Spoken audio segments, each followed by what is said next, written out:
Maharashtra news. Phaltan तालुक्याचे युवा नेते माननीय सह्याद्री चिमणरावजी कदम भैयासाहेब यांचा राष्ट्रवादी काँग्रेस अजित पवार गटात पक्षात जाहीर प्रवेश. फलटण तालुक्यातील युवा नेते माननीय सह्याद्री चिमणरावजी कदम भैयासाहेब यांनी आज राष्ट्रवादी काँग्रेस अजित पवार गट या पक्षात जाहीर प्रवेश केला आहे.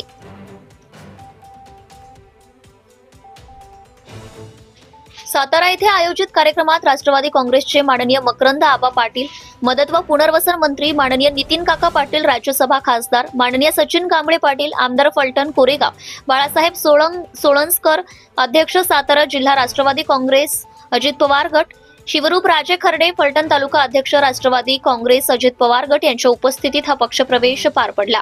यावेळी बोलताना माननीय सह्याद्री भैया कदम म्हणाले की समाजसेवा, विकासाभिमुख राजकारण आणि युवकांना संधी देणारी भूमिका यामुळे आपण राष्ट्रवादी काँग्रेस पक्षात प्रवेश करण्याचा निर्णय घेतला आहे. आगामी काळात पक्षाच्या माध्यमातून सर्वसामान्य नागरिकांचे प्रश्न सोडवण्यासाठी प्रयत्न करणार असल्याचंही त्यांनी सांगितलंय.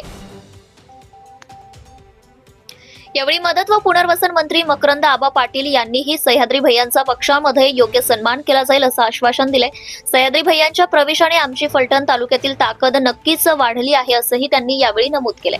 कार्यक्रमात सह्याद्री भैयांना मानणारे फलटण तालुक्यातील शेकडो कार्यकर्ते, फलटण तालुक्यातील पक्षाचे स्थानिक पदाधिकारी, कार्यकर्ते तसेच नागरिक मोठ्या संख्येने उपस्थित होते.